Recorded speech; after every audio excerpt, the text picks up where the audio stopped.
GM, GA, GE, wherever you may be. It's been a very busy week in NFTs, but also Ethereum, cryptocurrency in general. There's been some global macro environment type stuff. We will talk a little about what happens with the recession, what that means for Ethereum, NFTs, and more today.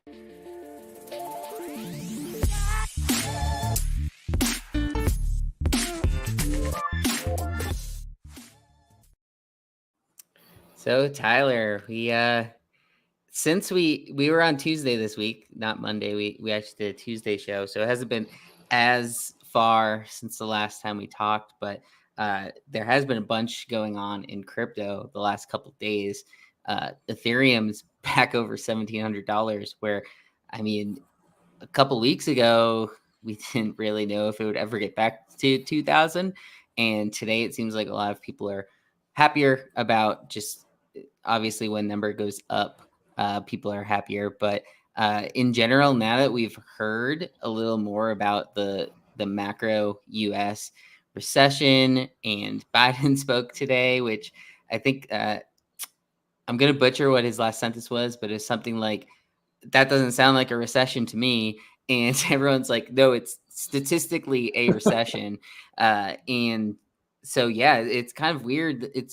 I've been calling it, it's almost opposite of what we normally talk about with like the buy the rumor, sell the news. It's almost like people were selling the rumor and now we're buying the news. Once we found out the interest rates are going to be, going up 0.75, all of a sudden it's like, okay, now we want to buy these coins again. It's almost like people were waiting and they thought the worst was going to happen. And then once it happens, they're like, oh, that's not as bad as I thought, versus like something like Moonbirds, like, Silver Nest, it's going to be the greatest thing, comes out and you're getting fanny packs. And all of a sudden people are like, oh, I hate this now. So what's some of your thoughts on what's going on with Ethereum right now? Everyone gets too bullish at the top and too bearish at the bottom, right? Like Yeah. we just saw an 80% drawdown from top in Ethereum price, and everyone thought it was just going to keep going lower, even though that involved multiple, huge hedge funds being totally liquidated in the wake. So I think it's some kind of coming back to the mean, to the average. And then a big takeaway from the FOMC meeting, along with the 0.75, the 75 point raise, was that they kind of softened their language. They didn't promise a hard stance going forward. They're going to start using data to inform their decisions, which from the takes that I've read, the market has responded quite well to. So everyone's going risk on again. Ethereum is having a heyday. So up 8% on the 24-hour, but that's because it had already run a few hours after the FOMC meeting. It's up like, 25-30% from the bottom. It's at 1730. It touched 1,600 today. I think it was one of those like scam drops, but this is over the past week. So the lowest it got on the week was around that 1,400. That seems to be the bottom. And then I woke up today and it was at like 1,625, and then it went down a little bit and touched 1,600, and then since then it's just been lift off up only. And it's funny because like once Biden went on to speak, it just kept going up. Everyone thought when he was speaking it would drop the price. So it's funny, people that what's the saying with bears? Basically, like, the bears are continuing to throw shorts out there and they're just continuing to get crushed. It's kind of funny watching that, in the sense of just the trading the coins itself. But what do you think here? Do you have any takes on where you think this might sort of level out? I'm definitely not a coin trader, but being so invested in ETH-based NFTs, of course, I'm super interested in the coin action. It feels bullish. Yeah. And there's no major events. There's no FOMC meetings. There's no big earnings around the corner until September. So a lot of the takes, the people that I respect are long right now. Yeah. GCR is long. We're looking at Kaleo, maybe, right? yeah, Kaleo's long. Kaleo's long and in the NFTs, he's double long. Yeah. So we're talking about maybe some clear skies for August. Mm-hmm. And my take is if ETH, I want to speed run to 2K and maybe cool off, settle, maybe up and down. He-Man's calling for 2,500 would be great as well. I think as soon as ETH gets to a new baseline, NFTs will start to take off again. Yeah. We've been so bearish. Like the timeline's been so bearish the last week. Everyone was waiting for the events of this week to play out, and I totally understand that. We talked about it on Tuesday. For months. Well, they played out, and they played out with a great outcome. So I think we're about to go up only. Yeah, the thing that is bullish to me is that 1,400 when it dipped down to it and bounced right off of it, and basically has been up since then. But besides that, like to me, it feels like 1,500 is a pretty safe bottom right now. Like even if it dips back down, like we usually see when something jumps like that over a 24-hour period, like it's less likely that it's going to 2,000 tomorrow, but it does seem to have broken through that 1,500 barrier, which has been a barrier for a few weeks now. Like it was sitting around 1,000 to 1,200 for a little bit there. So yeah, like one thing we talk about a lot is volatility, and I think it's currently too volatile still. Once it finds that level off price, if it's 1,800, if it's 1,500, 2,000 or whatever, then I think is when people will start filtering back into NFTs. Because for me, like people are trying to trade these coins right now because there's a lot of action in it, and they will then talk about rotating into what, rotating their profits. We'll see if they bring them back into NFTs, because we've seen some of these projects bleeding recently, especially on the higher end PFPs. So we have the Amazon Web Services down, so we're using a different board today. But what's your take here on what's happening with NFTs? Because we saw apes back into the 80s, and that's usually one sort of leading indicator of the rest of the market. So obviously with ETH over 1,700 right now, it might not be really that much down on a USD standpoint. But what's your thoughts here when we're looking at these recent projects? Yeah, a couple thoughts. So one, I think when we went live on Tuesday, we might have marked the bottom. So everyone's welcome from us. But sentiment, prices, I feel like we found the local bottom on a lot of the PFP projects. Our blocks still maybe remains to be seen, and we'll get into that later on. But punks went down to 70. They've been kind of holding here. Apes are at 86, down 8% on the week, 5% on the month. I think another thing that you'll see from a lot of these is rough 7-day numbers, but still green on the 30-day, which has been nice to see. But coming back to the PFPs, Moonbirds are back at 21. Those were in free fall after last week's Silver Nest. I want to say they got down to 19, and we saw some sales even lower. Now back to 21. I feel like those have kind of recovered. And we saw an Azuki sweep just a few hours ago. I want to say it was a 360 ETH sweep. Those were down at 8.8. They're back to 10.3. Doodles are hanging out above 10 at 10.7. CloneX, 8.8. I think we'll see CloneX move next. It kind of, we were wondering what was next for those three. We were talking about maybe are they going to do a slow decline? Seems like maybe they got too cheap in the single digits, and folks want to see them at 10 or above. And what's so great about all this is ETH is up 100% almost in the last 30 days, right? It's up at least more than 50%. It's up 100% from bottom almost at 900 the day of the huge capitulation back in mid-June. So while the floors may be down a little bit ETH terms, we're still up big in US dollar terms. And I think people will start to realize that the wealth effect will start to come in soon. So I'm feeling good about how well the floors have held up. Yeah, I agree. I think for the most part, like a lot of these have been slowly going down and leveling. Seems like a lot of people are starting to mentally value them in certain levels.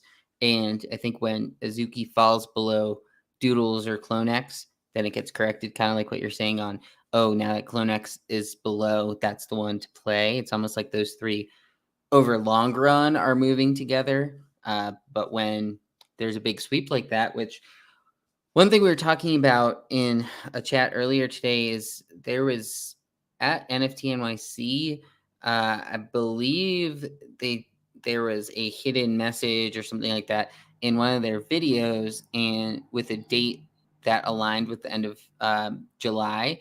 So my thought was someone either knows or thinks there's going to be some sort of announcement um, coming up soon with Azuki based on that, because it had two dates. One of the dates were the actual day of the event at NFT NYC, and then the other one was like a month out. So now we're a little over a month. We haven't really heard more about the alley, the Enter the Alley. It had something to do with the lore. So could see something with Azuki. And, heading into the weekend here, we're end of the month. And one thing that people have been talking about, which some of it's just hopium, but last August was like the month to be in NFTs. So people are asking for August NFT Bull Run 2.0. And depending on what happens with Azuki, like maybe they're the ones to lead it off here. So it'll be interesting to see. Like people always sort of talk about whenever there's big sweeps like that on the bigger collections, there tends to be an announcement not pretty shortly after. It's hard to say because in this case, I think there was a known date.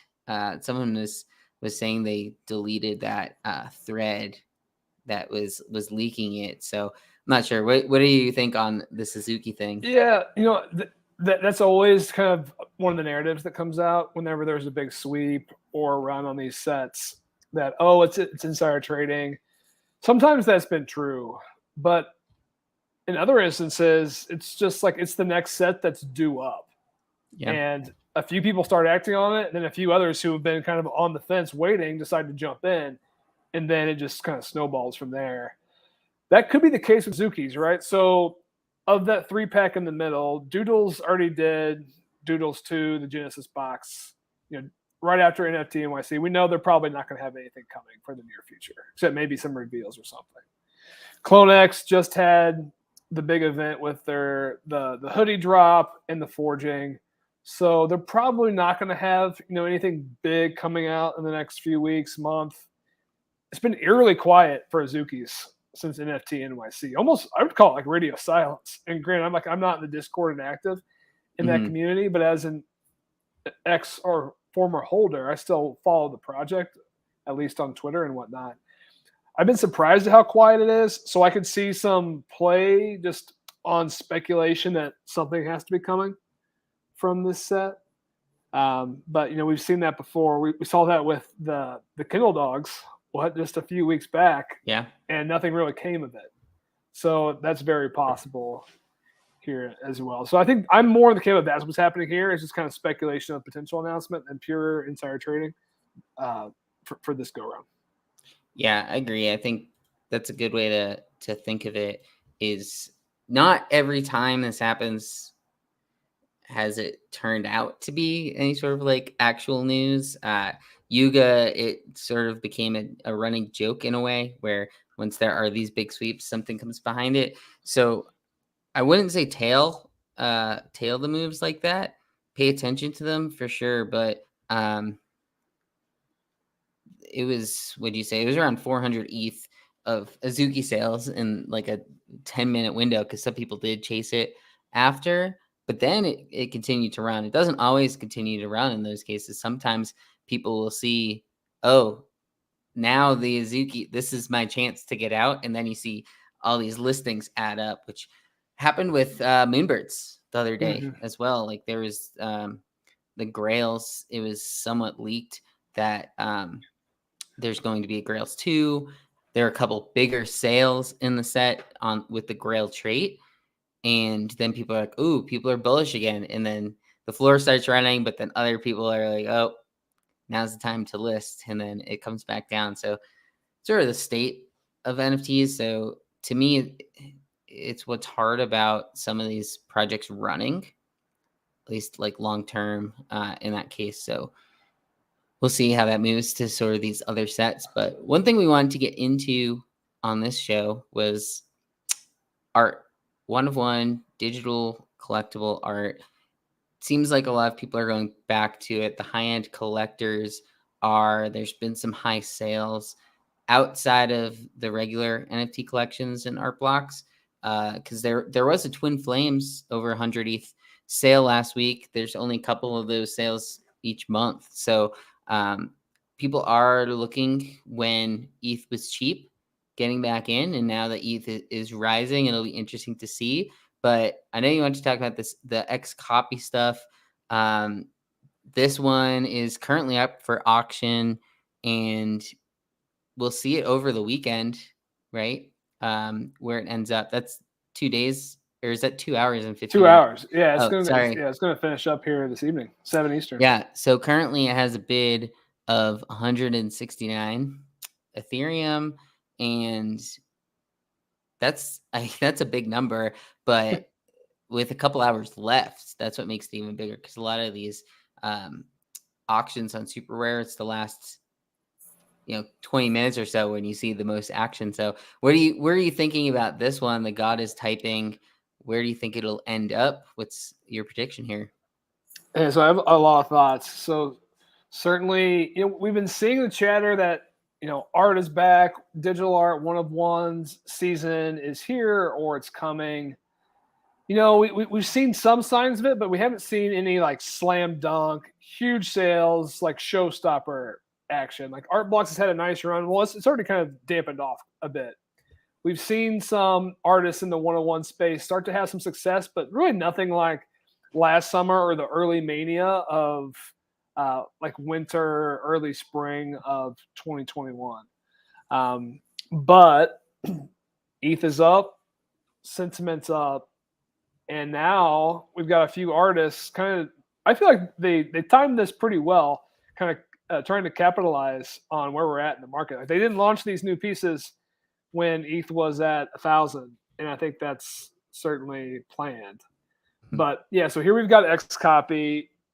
He launches his pieces with, I want to say, with no set reserve. As soon as anyone bids, it starts it off. On my Twitter, I set the over under at 250 ETH, which I was assuming like 1,500 as an ETH price, so that put it around 375K. If we look at his last two sales, Special Operation, which was kind of tied to Ukraine, Russia, that was 165 ETH for 430K. Before that, it was 222 for 670K. I mean, the ones before that were even higher, right? So the last three before that, 1.45 million, 1.9 million, 830,000. So the numbers have come down, certainly, from last summer. I think this is the ultimate heat check on kind of where are we at in this art market. At this level, there's only about a dozen, maybe 2 dozen people who are really competing for these pieces.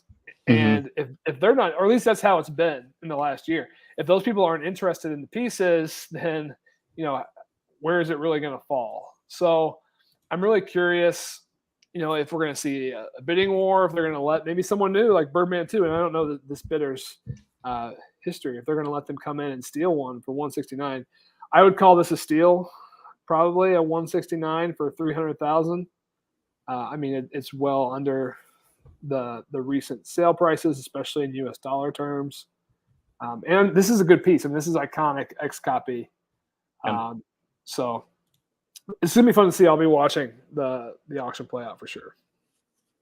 Yeah, I think, like you said, this is going to be somewhat of a heat check, but as we've seen, like even if it sold out around where it is now, do you think if it sells out under 200, that's bad? Humans thinking it'll be under 250. I think you had previously said you thought it'd be 250, but that was $200 ETH ago.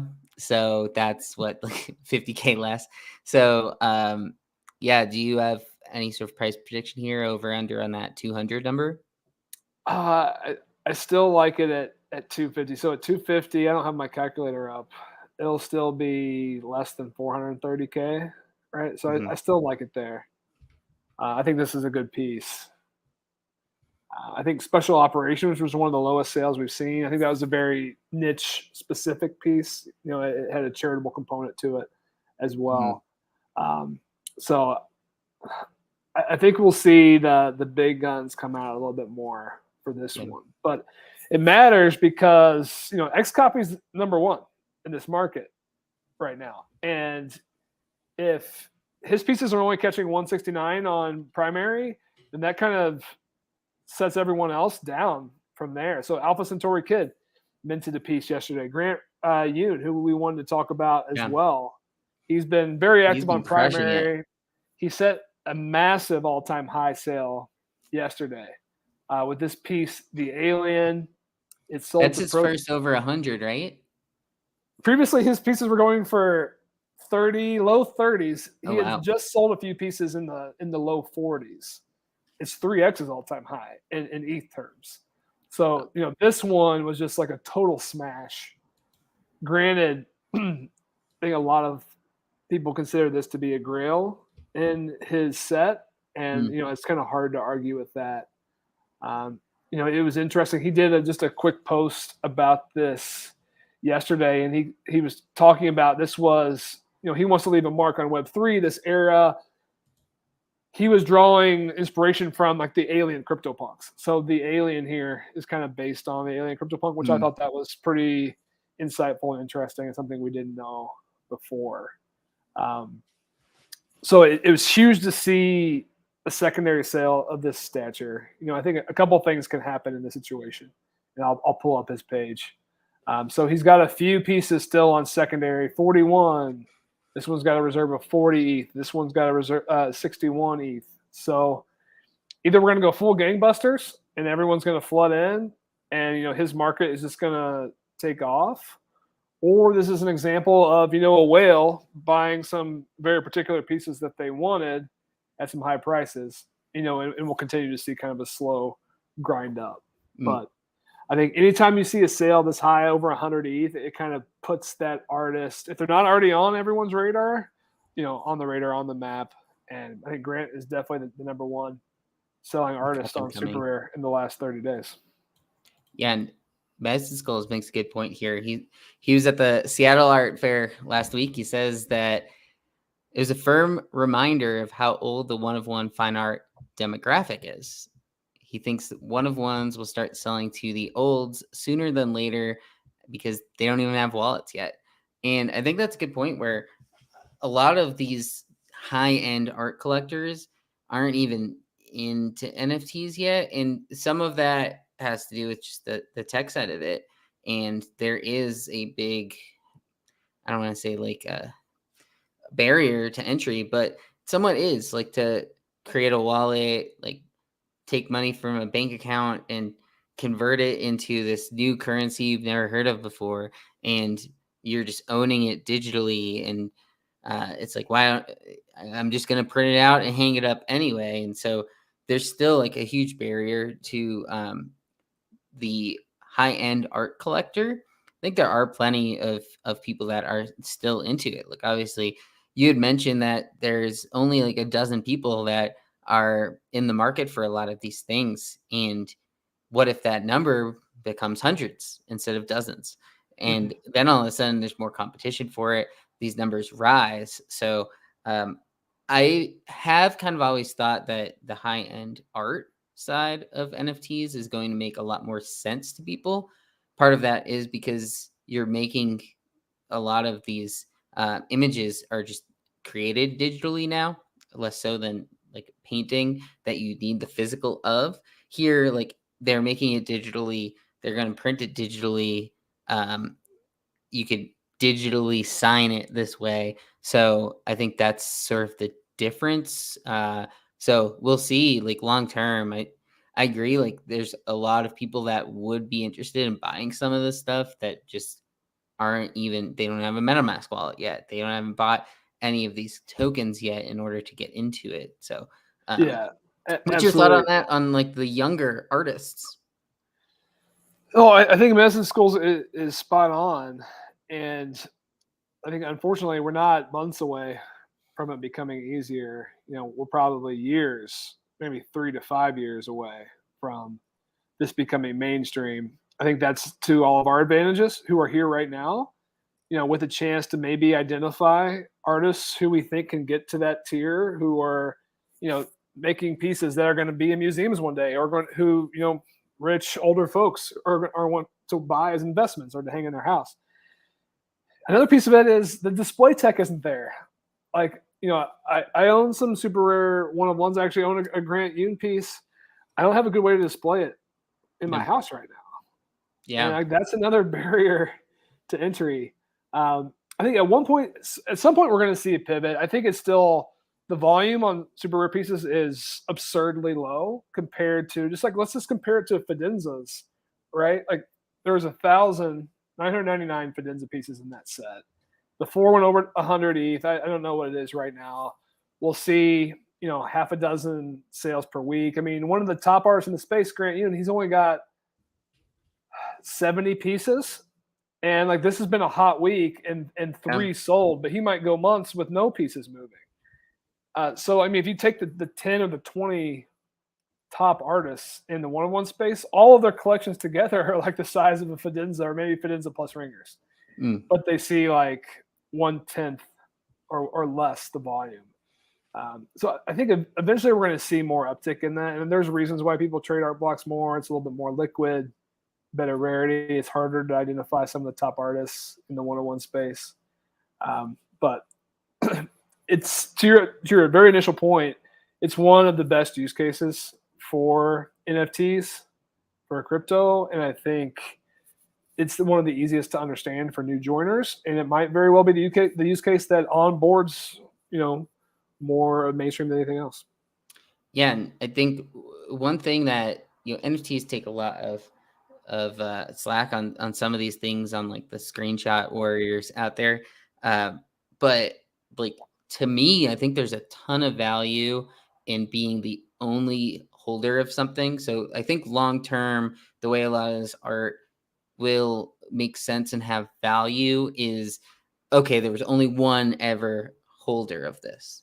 It was minted to you. You've held it this long. You're the only holder of it, and you can verify that on the blockchain. Versus, something that you print out and hang on your wall. Like, there's no way of confirming that there wasn't already 10 other holders of it, and you're just like you bought it at a yard sale. There's that side of things, which I think really appeals to a lot of art collectors, whether we're there yet or not. I just the long-term version of that. And to me, it's somewhat hard to get into some of these because the ones that I have more confidence in are obviously harder to buy into. Like at this point, not going to be able to buy one of those for less than, at least 20 ETH. Like I don't even know what the lowest, and I would want a one of one. So it's like, what would the lowest be? What's that say? 50? The lowest XCOPY, and this is a collab, is $3.99. And then like the lowest XCOPY that's solely him is $5.12. Oh, that's XCOPY. Okay. Yeah, so I switched over. Looking at Grant. Yeah, so Grant's a little bit more approachable like, still. So Grant's 41 is yeah. the entry point. I think we'll see. So he's famously been on Twitter saying he's going to get a Vitalik tattoo on his face when his floor gets to 100 ETH. People have been telling him to get ready for that tattoo. I saw him say like something along the lines of, "Do I have to take this back?" So I won't be surprised if his floor gets. I mean, there's only 4 pieces under 100 right now. But with that being said, 2 or 3 of these weren't listed. Yeah, just a few days ago because I keep tabs on this market. So as there's more demands, more listings come out too. So it's gonna be interesting to watch. But man, it's been a fun week for both these guys. Yeah, and I'm a big fan of minimalist art. like this is the type of stuff that appeals to me more than the XCOPY ones. Even though I do think that God is Typing one is one of the better, like appealing wise to me of XCOPY. But Mhm. for some reason, like the ones that are there, like in it's a farm, in the middle of nowhere, like above views, like those are the ones that appeal to me. I think that's one thing that's good about this style of art For sure. is someone that, oh, I grew up on a ranch that looks like or that's the city that I grew up in, like the one that was San Francisco. Yeah. That's the type of thing that I think appeals to a lot of people. Some of these have Ethereum, the logo in there as well. So I don't know. It could be a type of thing that I know you're a little more into this side than I am, but it could be a type of thing where we, maybe feature some sort of like this, um, and try to help people find the not like lower end entries, but maybe some more like who's the next Grant? Like Grant is Mhm. moving right now, but I think there's plenty of people. One that we were just talking about, Alien Queen. Um, she's she's known from her connection with the Wreck Guy collection, but Mhm. it's finding these artists before others do. Um, it's That's the tough because edge. a lot of them go to the 10K, like the Moonbirds. Uh, he went to 10K, like a Killer Acid. It's hard getting their one of ones more so, but uh, what's the other one that I have? Uh, I'm blanking right now. What's the editions one that I had? Is It's it not Pup Killer Wonder? Acid. Pop Wonder. Yeah. So like Pop Wonder is another one where the one of one pieces are around 20 ETH, but has already the name recognition. So someone who I could see all of a sudden having a floor of 50 ETH or higher, maybe doesn't have money on super rare. Right. He's But kind of all over. Yeah. his style is pretty unique to himself. Um, and right now it's a little somewhat affordable for what I think his upside is. But he has gotten a little more into the open edition type of stuff. So he does have more reasonable price points. The one I have was the Nifty Gateway. It's out of like 50 or Yeah. something. But that's one that I keep. One of these days, I'm going to hang it up because that's one that I want framed.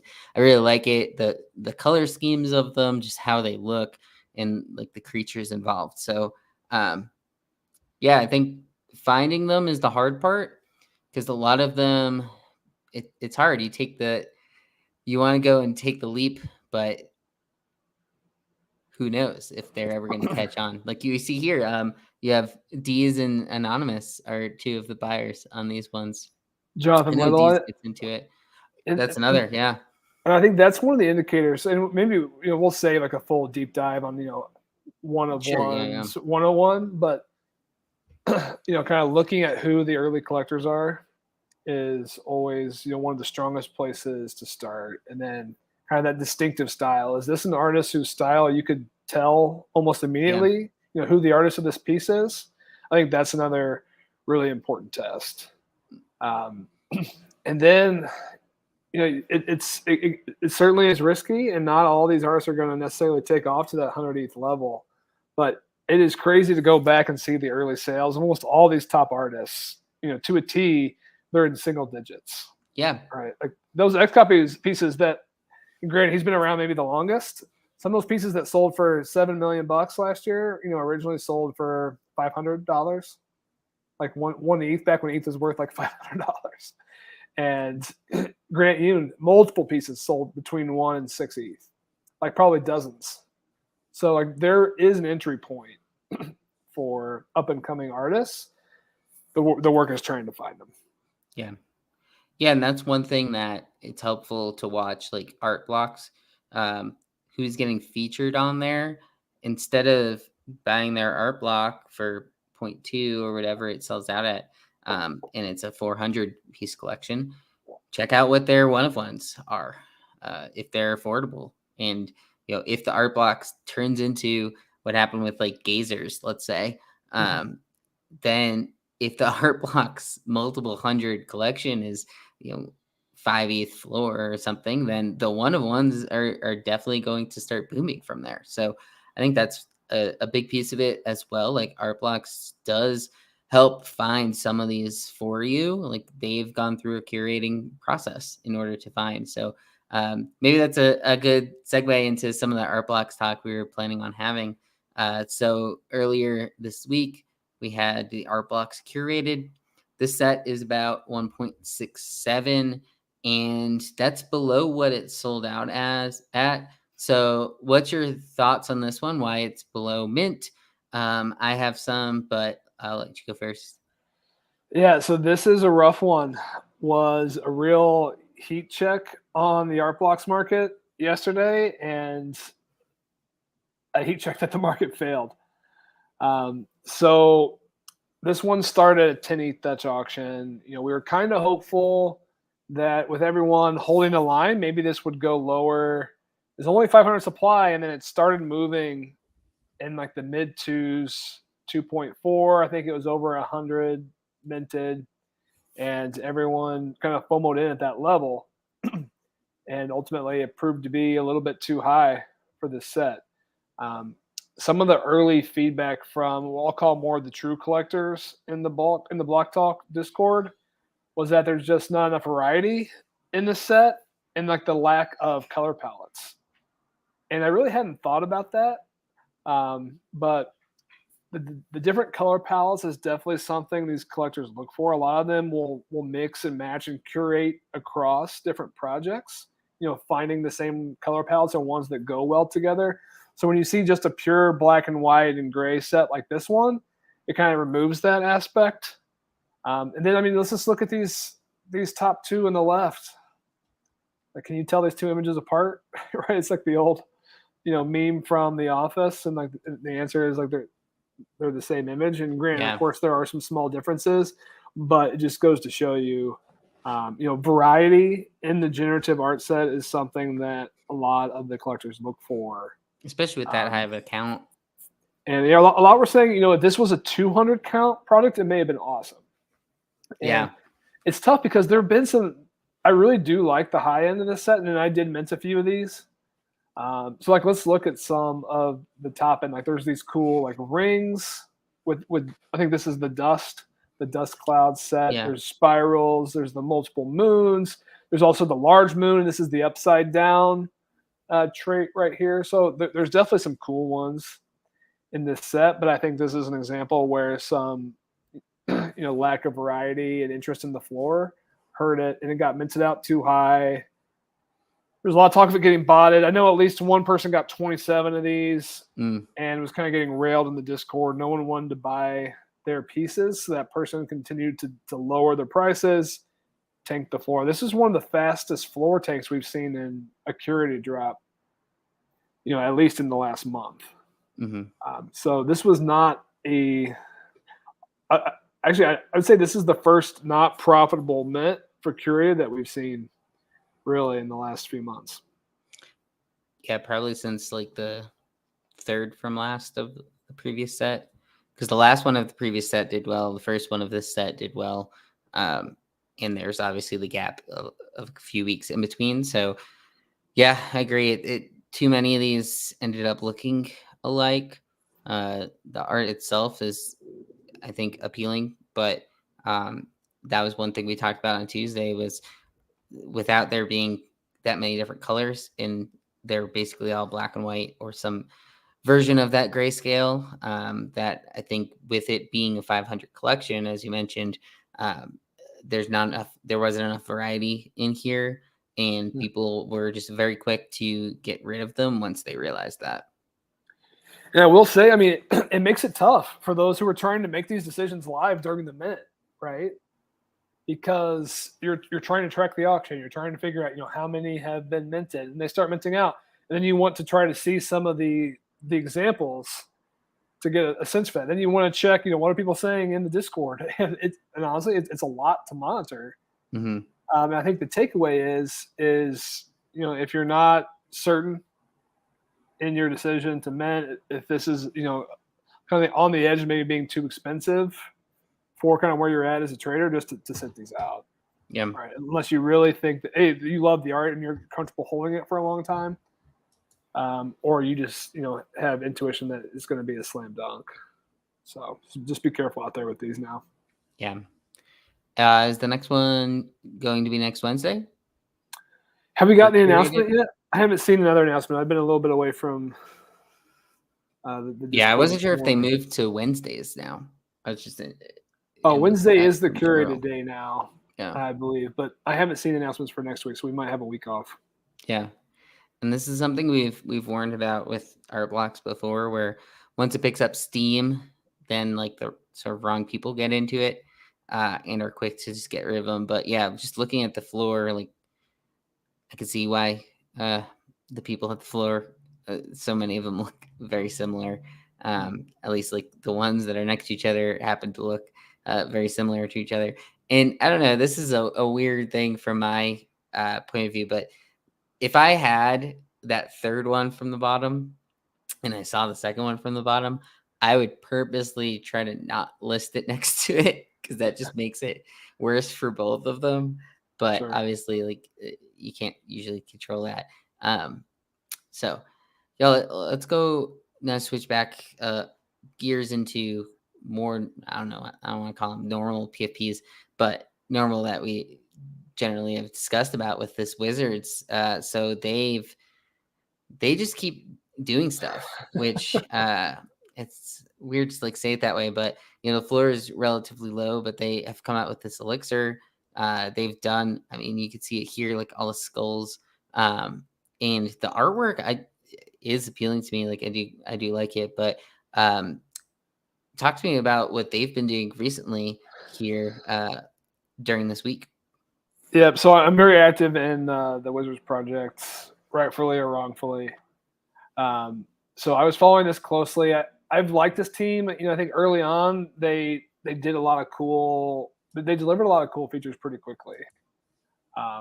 With the forest where they were staking, able for the holders to get mushrooms, and then the peddler where we were able to do the kind of like the killing of those that were on the floor, and whatnot.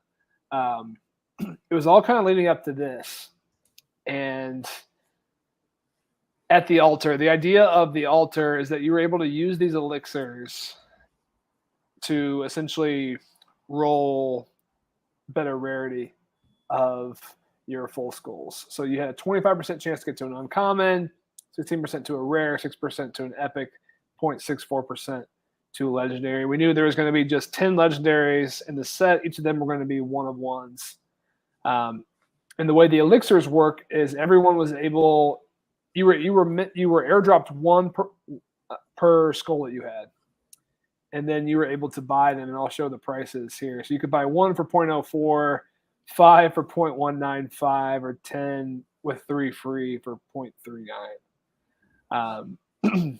So this is kind of, it was a free, Wizards was a free man, but here is a revenue mechanism for this project team, which was interesting. I don't know that we've really seen this mechanism play out that many times before. I don't know that I've personally seen it. So in this way, I thought it was interesting. The market has not responded well to it, though. I think for a few reasons. So Wizards are now sitting at 0.07. The baseline skulls are at 0.09. Those were at like 0.3 before this all started. So those have fallen quite a bit. I think a lot of folks see it as a cash grab, from the team. They saw it as something that only the whales or folks who are really willing to spend would really have a shot at getting the rares. So the way this played out was the first few rares, folks were spending, I want to say like 1.6 to 2 ETH. It took like 50 elixirs to like 120 elixirs to unlock that legendary. And a lot of folks started figuring out like, oh, is this cumulative? But then someone later in the evening rolled like 6 times and got from the baseline to a legendary. And then rumors started swirling, is this fixed or not? So I think that FUD has hurt it. So we'll see if they're going to be able to recover. They've been teasing the art for the 10 one-of-ones. I think in general, folks have liked the art on this set. So, maybe if the art is good enough, it'll be enough to revive the project here. I think it was an interesting experiment, but as of right now, I think this is an experiment that may have failed, and the NFT market may not be ready for this paid, re-roll for better rarity mechanism just yet. Yeah, it does seem like we've seen versions of that in the past, not in this same format, but being able to pay for a reroll of traits has been a thing in a few different collections. This, I think, has some. There's some bad taste in people's mouths because of that initial burning mechanism, and I think that is part of it here. Where if this was the plan the whole time and this were the path that they went down, because I do think it's kind of cool, like the lore behind it and the strategy behind it. Like that's part of the fun of what NFTs are here for, to do this type of thing. On chain abilities are one thing that gets touted a lot in projects, and just being able to change the metadata. You have something that was sort of a floor, now you can advance it in some way. I think the rarity lotto stuff is kind of, it doesn't have as big of importance now as maybe it once did. So like that's part of it too, I think, where it's like, oh yeah, you can make it rarer, but like, is there demand for the rare stuff? So I think that's probably part of it too. But it's cool. Like they're still doing stuff. They're trying different things, as you mentioned, like the experiments. And yeah, they're not always going to work out. So if this one didn't work out, then at least they tried something different. Had some people that were involved as well. So we'll see what happens with the Wizard collection moving forward here. And then the other one that's been sort of booming this week are with Pudgy Penguins and Lil Pudgies after another Kaleo tweet. So the regular penguin set is at about 2 ETH now. And Kaleo puts out this tweet that stacks some more Pudgy Penguins, and he's just trying to accumulate them. Why do you think that is? Is this a collection that we should have our eyes on a little more? I think we have to have our eyes on it. So I think Pudgy Penguins, back from its initial heyday, was kind of always pumped by crypto Twitter. So it wasn't the NFT Twitter's sector of traders that was moving this project. It was more of the crypto Twitter. I think Keyboard Monkey specifically was a huge factor in its initial pump. For those who weren't around in 2021, this was a project that minted out. It sat well below 0.1, I want to say, for a few weeks. Then it caught fire. It moved to 0.3, moved up to 1, and then up to 4 ETH in just a matter of days and weeks. And it held above a 4 ETH floor for quite some time.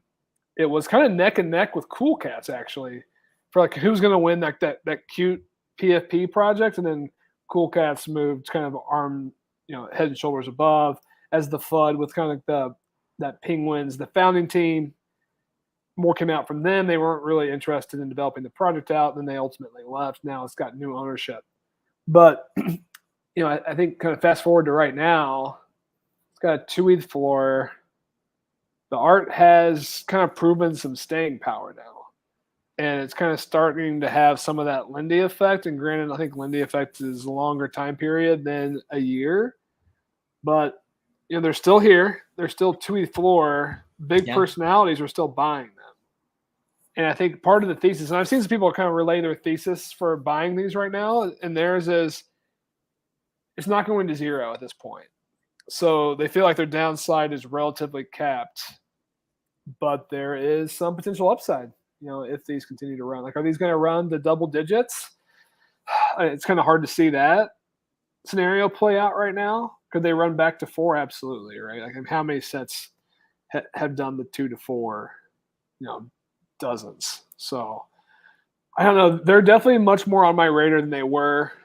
I've always loved the art on these. These have always been one of my favorite projects. I think they're a cult classic, and they always will be. Mm-hmm. So maybe this is one that's just going to age well. I'm going to flip back to the cons. Negative side of this is every crypto Twitter project does poorly. Yeah. Has any crypto Twitter project Long really term. ever gone well? So that's the risk here. But I don't think it's a ton of crypto Twitter behind this one yet. It's mostly Kaleo really trying to rally the troops. I haven't checked on the little pudgy. Let's check it on there for 20,000 of these. Oh wow, so they're at 0.15. I want to say I saw them around 0.2, so they're down a bit. Between these two sets, I'm probably going pudgy. Going back with the Genesis feels a little bit more risk here. But of course, there's a little bit more ROI potential probably in the little pudgies, but they're kind of in the danger zone here between 0.1 and 0.2. I have an answer for this. John is asking, pudgy penguins or crypto dick butts? Both around 2 ETH floor right now. You want to go first, or you want me to? I think crypto dick butts. A couple of reasons, but like kind of what you're saying on the crypto Twitter thing, but this has just become a meme, and I believe their CCO. I've seen a few spin-off collections of these that people like the idea of it, and it's like a joke. I think this is the one that is the winner of the meme of NFTs. I think it just like it appeals to more people in a way as a joke than something like even like cryptodes. So I do think just the name of it, what they look like, some of the higher end ones are kind of cool, and just all of the derivatives that have come off of it. There were a lot of people that got hurt by pudgy penguins, thought that the pump was dumb and influenced in the wrong ways. So I would say take the 1D equals 1B side. That might be safer. I hate crypto dick butts personally. So I was around when they came out. I was always lurking in the Punk's Discord, even though I've never owned a Punk. And also, those are the types of people that hold them. They love them. They went all in on them. I thought they were so dumb. Clearly, this meme has had some staying power, but I don't know. I'm not a firm believer on the longevity of meme projects. Right? Like, that's what Toads had. That's what MFers had. Memes come and then fizzle out. And crypto dick butts, they've been around for what, a year now, so certainly some staying power. They're on a absolute heater right now, but I don't know. I'm going little pudgies if I have to choose between these two. It may not be the right investment play, but just so that I can sleep at night, I'll be happier with the pudgy in my wallet. So I'm going back with the Pingus. Yeah, I do think the penguins make better PFPs. They're easier to explain to someone, I guess. You aren't going to have this like on your resume or anything. Not that you have many with NFTs, but yeah, these are a little more zoomed out, which is a downside to them. I have looked a few times at getting in. This was one that I was talking about potentially buying into a couple weeks ago when it was in the mid ones, with the thought that like this is a meme that a lot of people are sort of circling around. I think Dickens is saying they've been around for a year now, so they just recently had their 1 year birthday, and I believe that's why they started. Wait, it's coming up. A little bit. July 30th is what I'm saying. Oh, it's the 30th. We're close. So we're close to Kansas. So this weekend, I don't know. Does that mean you want to buy it now if they're doing something for the birthday? So it looks like we've gotten close to 2 a few different times. So we'll see. But I mean, look at that chart. It never went off. It like never got to 5, which people aren't in it and they're down big. Like that's the thing with toads. Some people are buying toads, 10 ETH and now it's 2 ETH. Versus this one, no one really had that issue comparatively. So I mean, it has been booming last month here. It's one of the winners of July. It's crypto. Oh, absolutely. I can't deny it. They're one of the big winners of the month. But let's talk about some others. While we're on here, we have the potatoes. There was the meme land spaces yesterday talking a little about this. They pumped into the spaces, dropped a little after spaces, but they're back around this 0.75, 0.8 range where they're sitting. I think they were 0.6 on Tuesday when we were originally talking about them, and they're sort of the way that they're planning on evolving these. I listened in on some of that spaces. There wasn't anything that in there that like of note that turned me off of anything they're doing. I still think they have one of the higher upsides, the project itself, meme land. So what's your thoughts on potatoes? No, I'm with you. So Spaces was huge yesterday. For those who aren't following this project, 8,400 people tuned in to that Spaces. Yeah. I posted about it. How many NFT projects can command an audience that size for their Twitter Spaces right now? I think the last time we saw that was like the Zagabond space. Okay. Like right after there was, I think it was like 12,000 or something. But yeah. And that was like a big, yeah. That was a space where all the news wanted to be on it. Yeah, like everyone wanted to see like what's going on here. So that was kind of relevant to maybe everyone. But yeah, so there's a handful. So clearly they already have some, massive reach, which is positive. The floor price of Digit ran to the 0.9, mid 0.9s last weekend. It kind of fallen back. I was a little bit surprised by that. Kind of 0.6, back to 0.85 ahead of the spaces. We saw some sell-off when they brought up the raffle mechanism. Yeah. So I don't think we know the exacts of how this is going to work. There's going to be 10,000 meme land captains. That's their primary set. That's what this whole ecosystem is going to be revolving around. Part of the goal of owning a potato is eventually to get to meme land captains for most people, even though it's a project on its own. People heard raffle. They thought they were going to have terrible chances and instantly tried to race for the exits. The floor went below 0.7. I think it went. I didn't see exactly where it bottomed, but it's since recovered.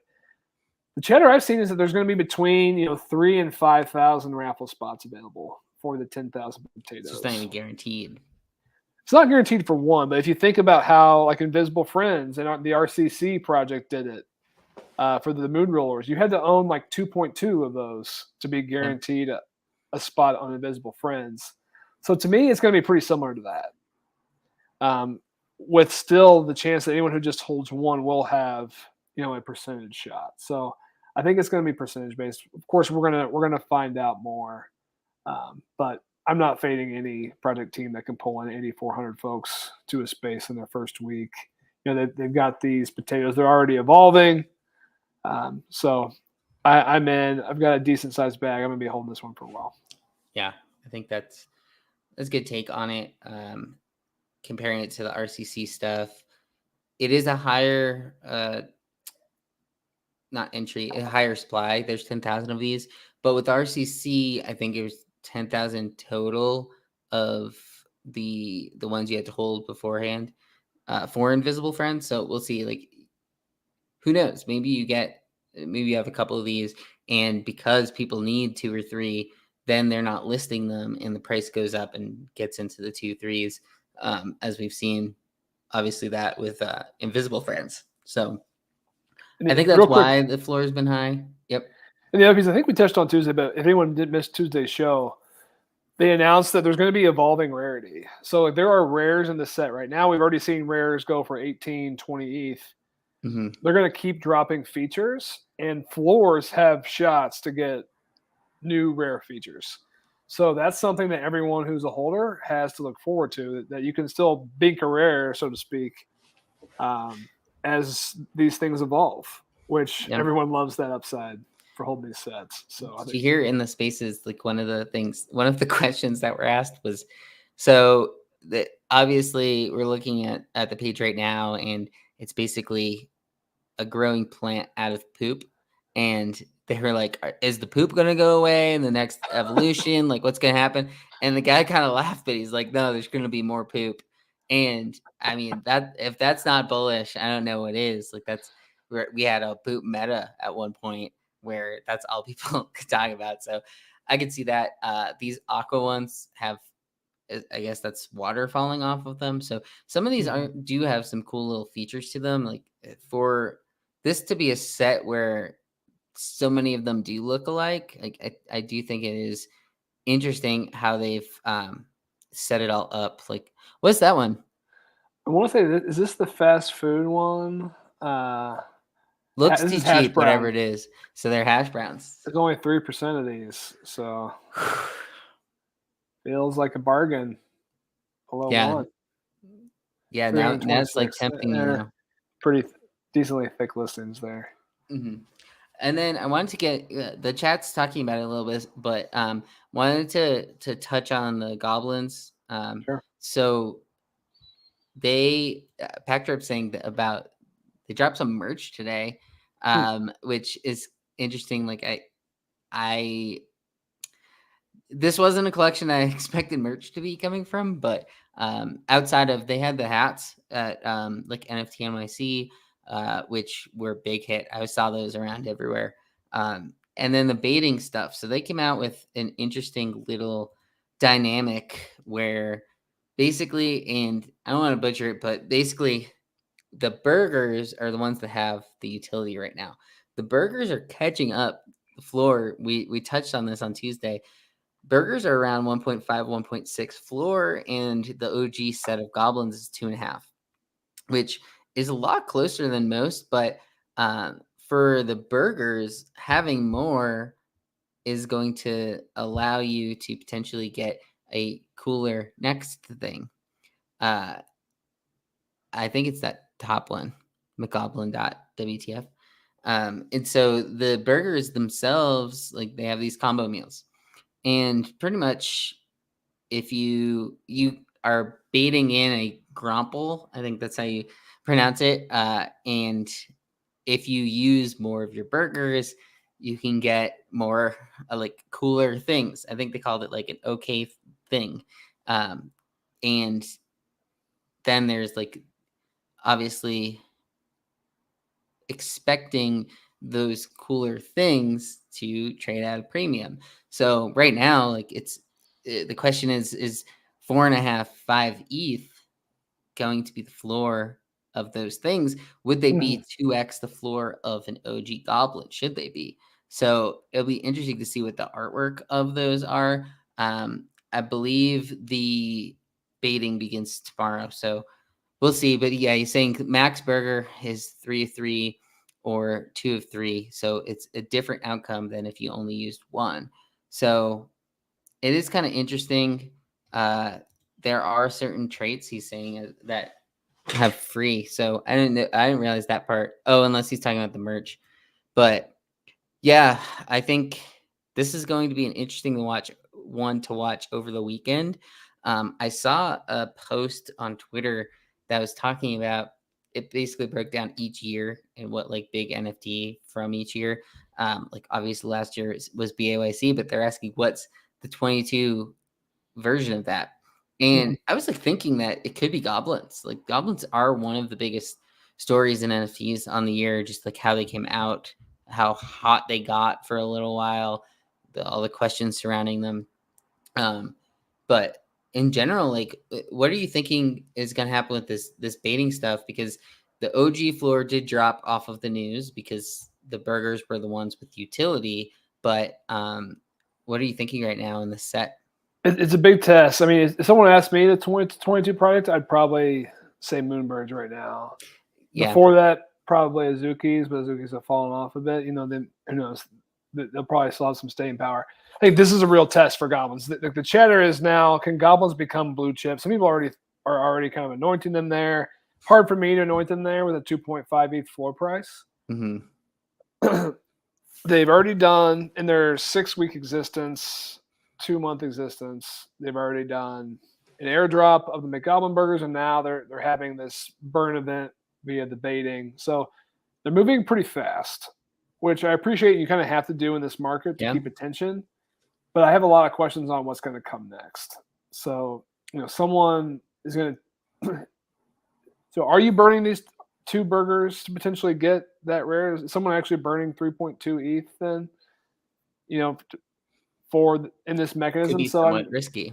that's Yeah. big. That's a big risk, and then you're totally gambling on that someone's going to pay you more than that for this new NFT that you're going to get.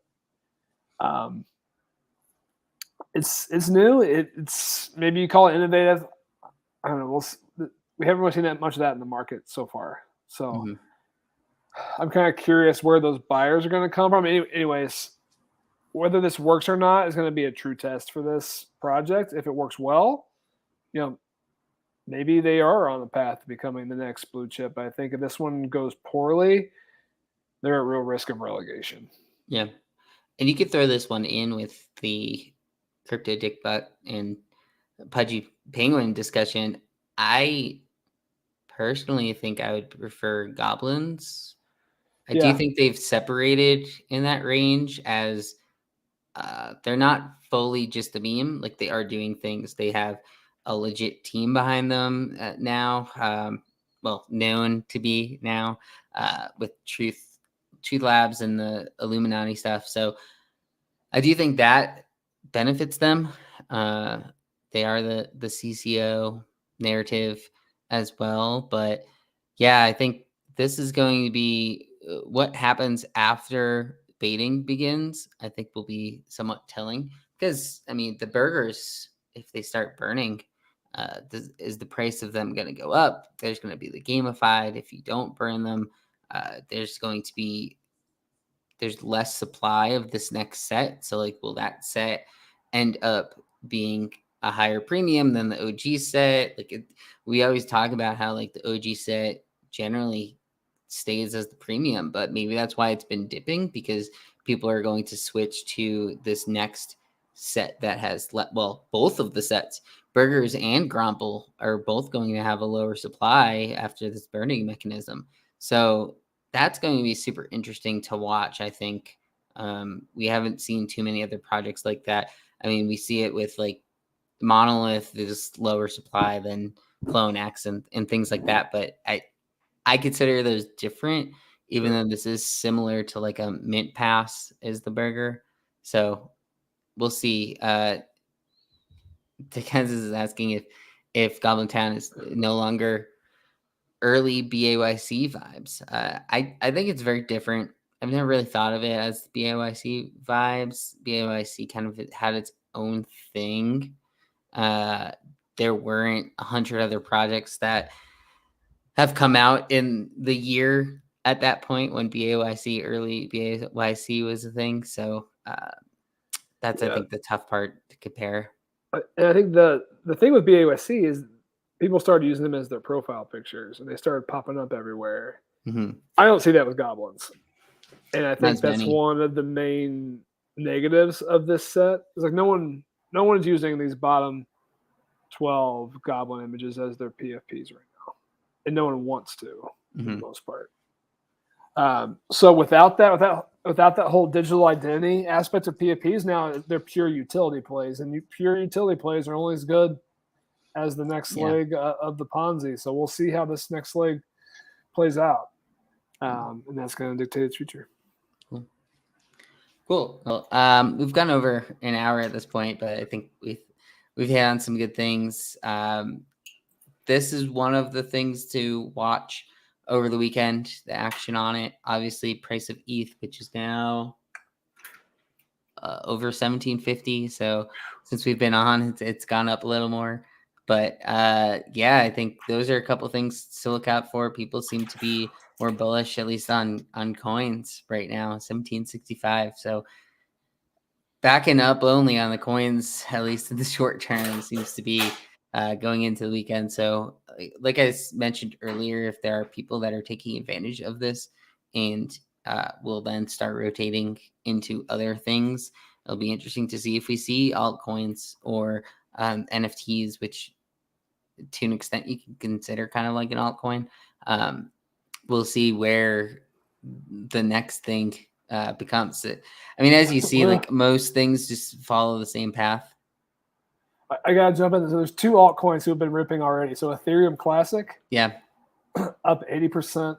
on the week, 33% on the day, and then Bitcoin Cash Yeah, up the alt of 28%. So some of the alts are starting to move. It's another bullish sign for this market from the traders I talked to. The alts don't move like this if we're just going to go dump right back down. So I don't know. We're feeling good. We're at least up only for a few more days. Yeah. Cool. Well, thanks for stopping by. I think we had some good discussions today, and we'll be back to our regularly scheduled programs next week, and we'll see you guys then.